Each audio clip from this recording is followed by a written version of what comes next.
कहानियों की श्रृंखला में आइए सुनते हैं मुंशी प्रेमचंद जी की लिखी हुई कहानी आहुति। आनंद ने गद्देदार कुर्सी पर बैठकर सिगार जलाते हुए कहा, आज विश्वंभर ने कैसी हिमाकत की। इम्तिहान करीब है और आप आज वॉलंटियर बन बैठे। कहीं पकड़ गए तो इम्तिहान से हाथ धोएंगे। मेरा तो ख्याल है कि वजीफा भी बंद हो जाएगा। सामने दूसरे बेंच पर रूपमणी बैठी एक अखबार पढ़ रही थी। उसकी आंखें अखबार की तरफ थी पर कान आनंद की तरफ लगे हुए थे। बोली, यह तो बुरा हुआ, तुमने समझाया नहीं। आनंद ने मुंह बनाकर कहा, जब कोई अपने को दूसरा गांधी समझने लगे तो उसे समझाना मुश्किल हो जाता है। वह उल्टे मुझे समझाने लगता है। रूपमणी ने अखबार को समेटकर बालों को संभालते हुए कहा, तुमने मुझे ही नहीं बताया, शायद मैं उसे रोक सकती। आनंद ने कुछ चिढ़कर कहा, तो अभी क्या हुआ? अभी तो शायद कांग्रेस ऑफिस में ही हो, जाकर रोक लो। आनंद और विशंभर दोनों ही यूनिवर्सिटी के छात्र थे। आनंद के हिस्से में लक्ष्मी ही भी पड़ी थी, सरस्वती भी। विशंभर फूटी तकदीर लेकर आया था। प्रोफेसरों ने दया करके एक छोटा सा वजीफा दे दिया था, बस यही उसकी जीविका थी। रूपमणी भी साल भर पहले उन्हीं के समकक्ष थी, पर इस साल उसने कॉलेज छोड़ दिया था। स्वास्थ्य कुछ बिगड़ गया था। दोनों युवक कभी कभी उससे मिलने आते रहते थे। आनंद आता था उसका हृदय लेने के लिए, विश्वंभर आता था यूं ही। जी पढ़ने में न लगता था या घबराता तो उसके पास आ बैठता था।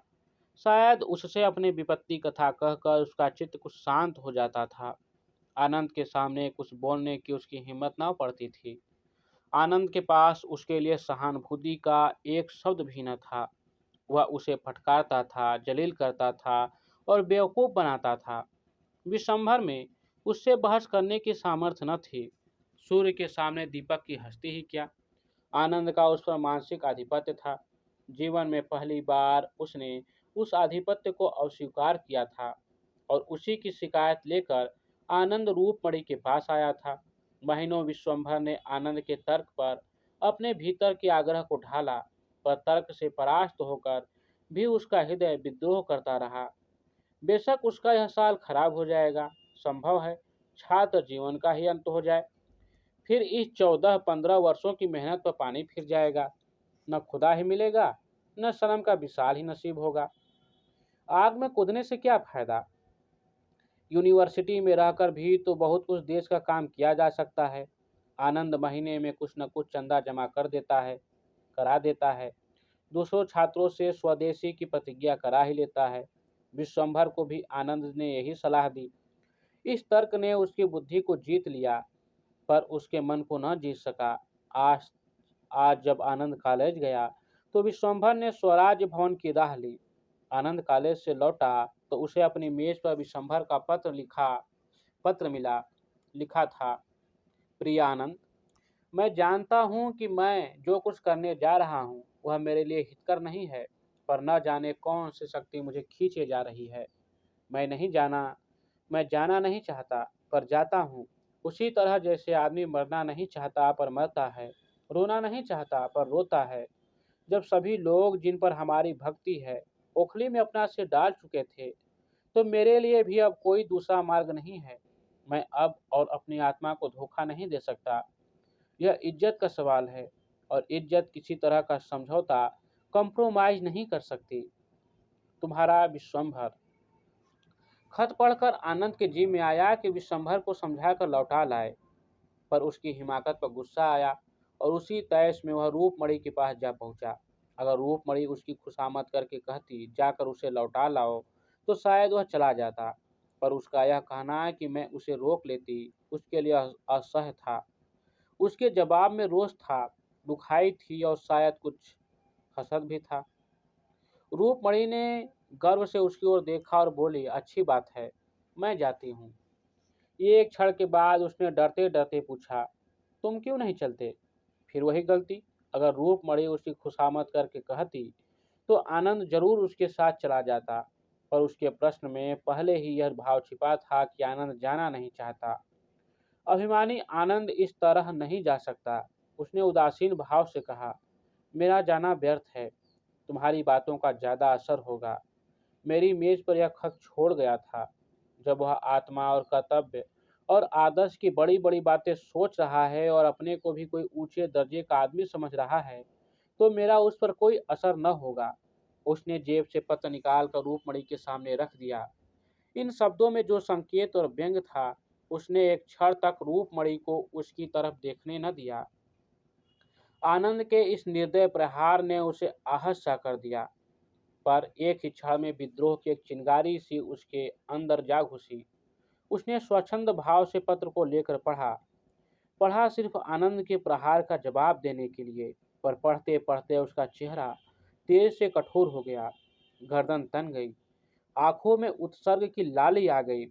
उसने मेज पर पत्र रखकर कहा, नहीं, अब मेरा जाना भी व्यर्थ है। आनंद ने अपनी विजय पर फूट कर कहा, मैंने तो तुमसे पहले ही कह दिया। इस वक्त उसके सिर पर भूत सवार है। उस पर किसी के समझाने का असर न होगा। जब साल भर जेल में चक्की पीस लेंगे और वहां तपेदिक लेकर निकलेंगे, या पुलिस के डंडों से सिर और हाथ पांव तुड़वा लेंगे, तो बुद्धि ठिकाने आवेगी। अभी तो जय जयकार और तालियों के स्वप्न देख रहे होंगे। रूपमणि सामने आकाश की ओर देख रही थी। नीले आकाश में एक छायाचित्र सा नजर आ रहा था। दुर्बल, सूखा हुआ नग्न शरीर, घुटनों तक धोती, चिकना सिर, पोपला मुंह, तप, त्याग और सत्य की सजीव मूर्ति। आनंद ने फिर कहा, अगर मुझे मालूम हो कि मेरे रक्त से देश का उद्धार हो जाएगा, तो मैं आज उसे देने को तैयार हूँ। लेकिन मेरे जैसे 150 आदमी निकल ही आए तो क्या होगा? प्राण देने के सिवा और तो कोई प्रत्यक्ष फल नहीं दिखता। रूपमणि अब भी वही छायाचित्र देख रही थी। वही छाया मुस्कुरा रही थी, सरल मनोहर मुस्कान जिसने विश्व को जीत लिया है। आनंद फिर बोला, जिन महाशयों को परीक्षा का भूत सताया करता है, उन्हें देश का उद्धार करने की सूझती है। पूछिए, आप अपना उद्धार तो कर ही नहीं सकते, देश का क्या उद्धार कीजिएगा? इधर फेल होने से उधर के डंडे फिर भी हल्के हैं। रूपमणि की आंखें आकाश की ओर थी। छायाचित्र कठोर हो गया था। आनंद ने जैसे चौंक कर कहा, हाँ, आज बड़ी मजेदार फिल्म है, चलती हो? पहले शो में लौट आए। रूपमणि ने जैसे आकाश से नीचे उतर कर कहा, नहीं, मेरा जी नहीं चाहता। आनंद ने धीरे से उसका हाथ पकड़ कर कहा, तबीयत तो अच्छी है? रूपमणि ने हाथ छुड़ाने की चेष्टा न की। बोली, हाँ, तबीयत में हुआ क्या है? तो चलती क्यों नहीं? आज जी नहीं चाहता। तो फिर मैं भी न जाऊंगा। बहुत ही उत्तम। टिकट के रुपए कांग्रेस को दे दो। यह तो टेढ़ी शर्त है, लेकिन मंजूर। कर रसीद मुझे दिखा देना। मुझे तुम्हें मुझ पर इतना विश्वास नहीं। आनंद होटल चला। जरा देर बाद रूपमणि स्वराज भवन की ओर चली। रूपमणि स्वराज भवन पहुंची तो स्वयं सेवकों का एक दल विलायती कपड़ों के गोदाम को पिकेट करने जा रहा था। विशंभर दल में न था। दूसरा दल शराब की दुकानों पर जाने को तैयार था। विश्वंभर इसमें भी न था। रूपमणि ने मंत्री के पास आकर कहा, आप बता सकते हैं विश्वंभर नाथ कहाँ हैं? मंत्री ने पूछा, वही जो आज भर्ती हुए हैं। जी हाँ, वही। बड़ा दिलेर आदमी है। देहातों को तैयार करने का काम लिया है।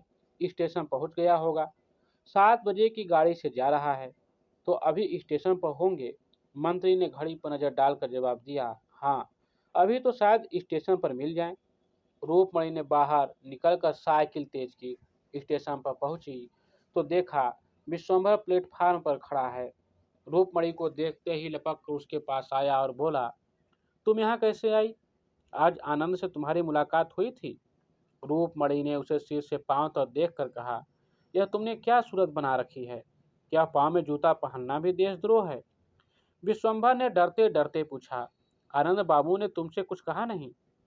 रूपमणि ने स्वर को कठोर बनाकर कहा, जी हाँ, कहा। तुम्हें यह क्या सूझी? 2 साल से कम के लिए न जाओगे? विशंभर का मुंह गिर गया। बोला, जब यह जानती हो तो क्या तुम्हारे पास मेरी हिम्मत बांधने के लिए 2 शब्द नहीं हैं? रूपमणि का हृदय मसोस उठा, मगर बाहरी उपेक्षा को न त्याग सकी। बोली, तुम मुझे दुश्मन समझते हो या दोस्त? विशंभर ने आंखों में आंसू भर कर कहा, तुम ऐसा प्रश्न क्यों करती हो? रूपमणि, इसका जवाब मेरे मुंह से न सुनकर भी क्या तुम नहीं समझ सकती? रूपमणि ने कहा, तुम्हें क्या कहती? मैं कहती हूँ तुम मत जाओ। विशंभर ने कहा, यह दोस्त की सलाह नहीं है रूपमणि। मुझे विश्वास है तुम हृदय से यह नहीं कह रही हो। मेरे प्राणों का क्या मूल्य है? जरा यह सोचो, एमए होकर भी 100 रुपए की नौकरी, बहुत बढ़ा तो 300-400 तक जाऊंगा। इसके बदले यहाँ क्या मिलेगा जानती हो? संपूर्ण देश का स्वराज्य। इतने महान हेतु के लिए मर जाना भी इस जिंदगी से कहीं बढ़कर है। अब जाओ, गाड़ी आ रही है। आनंद बाबू से कहना मुझसे नाराज न हो।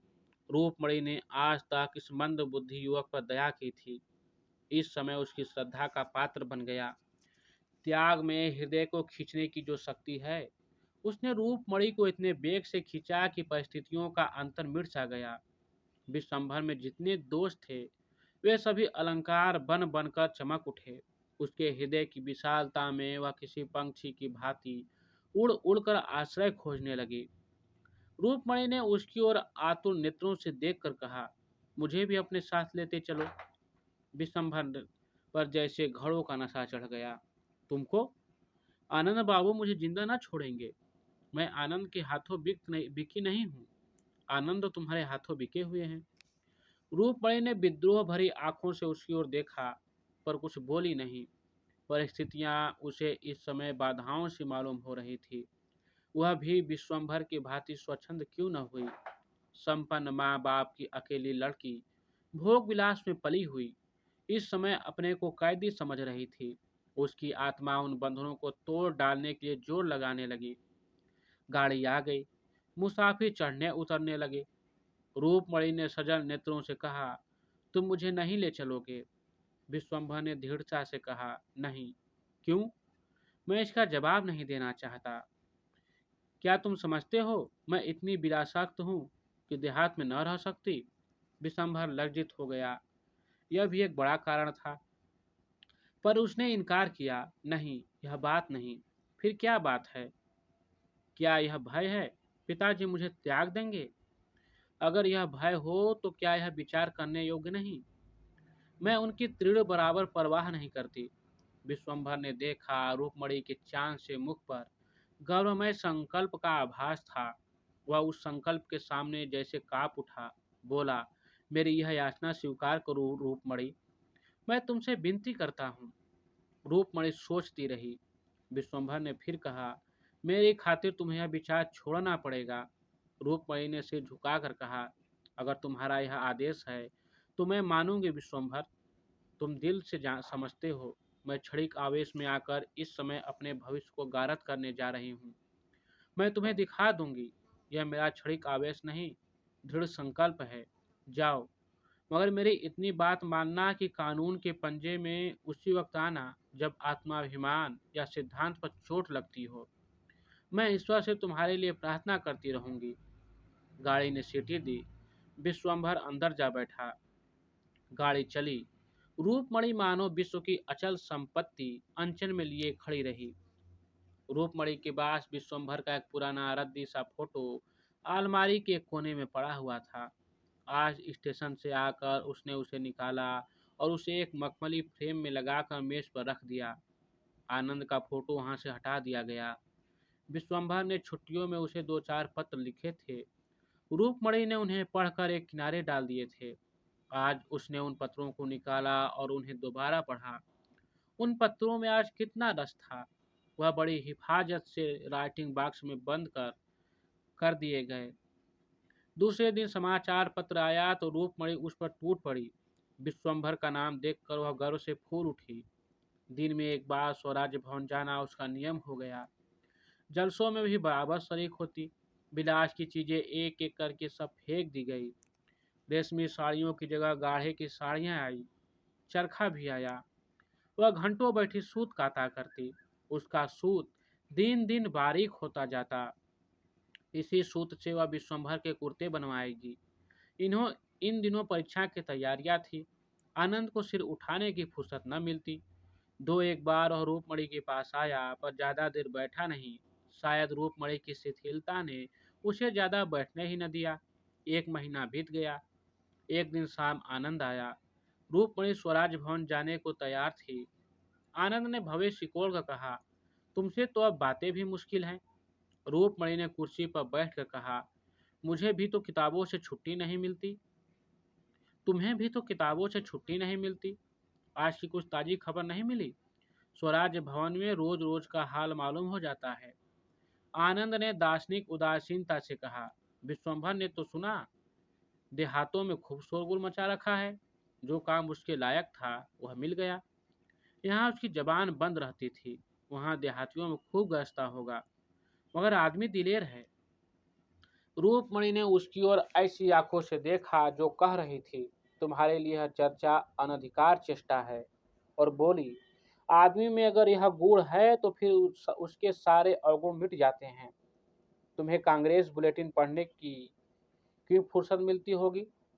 विश्वभर में देहातों में ऐसी जागृति फैला दी है कि विलायती का एक शुद्ध भी बिकने नहीं पाता, और न नशे की दुकानों पर कोई जाता है। और मजा यह है कि पिकेटिंग करने की जरूरत नहीं पड़ती, अब तो पंचायतें खोल रहे हैं। आनंद ने उपेक्षा भाव से कहा, तो समझ लो अब उनके चलने के दिन भी आ गए हैं। रूपमणि ने जोश से कहा, इतना करके जाना बहुत सस्ता नहीं है। कल तो किसानों का एक बहुत बड़ा जलसा होने वाला था, पूरे परगने के लोग जमा हुए होंगे। सुना है आजकल देहातों से कोई मुकदमा ही नहीं आता, गरीब वकीलों की नानी मरी जा रही है। आनंद ने कड़वेपन से कहा, यही तो स्वराज्य का मजा है कि जमींदार वकील और व्यापारी सब मरें, बस केवल मजदूर और किसान रह जाएं। रूपमणि ने समझ लिया आज आनंद तुल कर आया है। उसने भी जैसे आस्तीन चढ़ाते हुए कहा, तो तुम क्या चाहते हो कि जमींदार और वकील और व्यापारी गरीबों को चूस चूस कर मोटे हो जाएं, और जिन सामाजिक व्यवस्थाओं में ऐसा महान अन्याय हो रहा है उनके खिलाफ जबान तक न खोली जाए? तुम तो समाज शास्त्र के पंडित हो, क्या किसी अर्थ में यह व्यवस्था आदर्श कही जा सकती है? सभ्यता के तीन मुख्य सिद्धांतों का ऐसी दशा में किसी न्यूनतम मात्रा में भी व्यवहार हो सकता है? आनंद ने गर्म होकर कहा, शिक्षा और संपत्ति का प्रभुत्व हमेशा रहा है और हमेशा रहेगा। हाँ, उसका रूप भले ही बदल जाए। रूपमणि ने आवेश में से कहा, अगर स्वराज्य आने पर भी संपत्ति का यही प्रभुत्व रहे और पढ़ा लिखा समाज यूं ही स्वार्थांत बना रहे, तो मैं कहूँगी ऐसे स्वराज्य का न आना ही अच्छा है। अंग्रेजी महाजनों की धनलोलुपता और शिक्षितों का स्वहित ही आज हमें पीछे डाल रहा है। जिन बुराइयों को दूर करने के लिए आज हम प्राणों को हथेली पर लिए हुए हैं, उन्हीं बुराइयों को क्या प्रजा इसलिए सिर चढ़ाएगी कि वे विदेशी नहीं, स्वदेशी हैं? कम से कम मेरे लिए तो स्वराज्य का यह अर्थ नहीं कि जॉन की जगह गोविंद बैठ जाए। मैं समाज की ऐसी व्यवस्था देखना चाहती हूँ जहाँ कम से कम विषमता को आश्रय न मिल सके। आनंद ने कहा, यह तुम्हारी निज की कल्पना होगी। रूपमणि ने कहा, तुमने अभी इस आंदोलन का साहित्य पढ़ा ही नहीं। आनंद ने कहा, न पढ़ा है, न पढ़ना चाहता हूँ। रूपमणि ने कहा, इससे राष्ट्र की कोई बड़ी हानि न होगी। आनंद ने कहा, तुम तो जैसे वह रही ही नहीं, बिल्कुल काया पलट हो गई। सहसा डाकिये ने कांग्रेस बुलेटिन लाकर मेज पर रख दिया। रूपमणि ने अधीर होकर उसे खोला। पहले शीर्षक पर नजर पड़ते ही उसकी आंखों में जैसे नशा छा गया। अज्ञात रूप से गर्दन तन गई और चेहरा एक अलौकिक तेज से चमक उठा। उसने आवेश में खड़ी होकर कहा, विश्वंभर पकड़ लिए गए और 2 साल की सजा हो गई। आनंद ने विरक्त मन से पूछा, किस मुआवले में सजा हुई? रूपमणि ने विश्वंभर के फोटो को अभिमान की आंखों से देखकर कहा, रानीगंज में किसानों की विराट सभा थी, वहीं पकड़ा है। आनंद ने कहा, मैंने तो पहले ही कहा था 2 साल के लिए जाएंगे, जिंदगी खराब कर डाली। रूपमणि ने फटकार बताई, क्या डिग्री ले लेने से ही आदमी का जीवन सफल हो जाता है? सारा ज्ञान, सारा अनुभव पुस्तकों में ही भरा हुआ है। मैं समझती हूँ संसार और मानवीय चरित्र का जितना अनुभव विश्वंभर को 2 सालों में हो जाएगा, उतना दर्शन और कानून की पोथियों से तुम्हें 200 वर्षों में भी न होगा। अगर शिक्षा का उद्देश्य चरित्र बल मानो, तो राष्ट्र संग्राम में मनोबल के जितने साधन हैं, पेट के संग्राम में कभी भी हो ही नहीं सकते। तुम यह कह सकते हो कि हमारे लिए पेट की चिंता ही बहुत है, हमसे और कुछ हो ही नहीं सकता। हमें न उतना साहस है, न बल है, न धैर्य है, न संगठन, तो मैं मान जाऊंगी। लेकिन जाति हित के लिए प्राण देने वालों को बेवकूफ़ बनाना मुझसे नहीं सहा जा सकता। विश्वभर के इशारे पर आज लाखों आदमी सीना खोल कर खड़े हो जाएंगे। तुम्हें है जनता के सामने खड़े होने का हौसला? जिन लोगों ने तुम्हें पैरों के नीचे कुचल रखा है, जो तुम्हें कुत्तों से भी नीच से समझते हैं, उन्हीं की गुलामी करने के लिए तुम डिग्रियों पर जान दे रहे हो। तुम इसे अपने लिए गौरव की बात समझो, मैं नहीं समझती। आनंद तिलमिला उठा, बोला, तुम तो पक्की क्रांतिकारिणी हो गई। इस वक्त रूपमणि ने उसी आवेश में कहा, अगर सच्ची खरी बातों से तुम्हें क्रांति की गंध मिले तो मेरा दोष नहीं। आज विश्वभर को बधाई देने के लिए जलसा जरूर होगा, क्या तुम उसमें जाओगी? रूपमणि ने उग्र भाव से कहा, जरूर जाऊंगी, बोलूंगी भी, और कल रानीगंज भी चली जाऊंगी। विश्वभर ने जो दीपक जलाया है वह मेरे जीते जी बुझते न पाएगा। आनंद ने डूबते हुए आदमी की तरह तिनके का सहारा लिया। अपनी अम्मा और दादा से पूछ लिया है? पूछ लूंगी, और वह तुम्हें अनुमति भी दे देंगे। सिद्धांत के विषय में अपनी आत्मा का आदेश सर्वोपरि होता है। अच्छा, यह नई बात मालूम हुई। यह कहता हुआ आनंद उठ खड़ा हुआ और बिना हाथ मिलाए कमरे के बाहर निकल गया। उसके पैर इस तरह लड़खड़ा रहे थे कि अब गिरा तब गिरा। आप सुन रहे थे मुंशी प्रेमचंद जी की लिखी हुई कहानी आहुति। ऐसे ही कहानियों के लिए चैनल को सब्सक्राइब कीजिए और वीडियो को लाइक और शेयर करना न भूलें। धन्यवाद।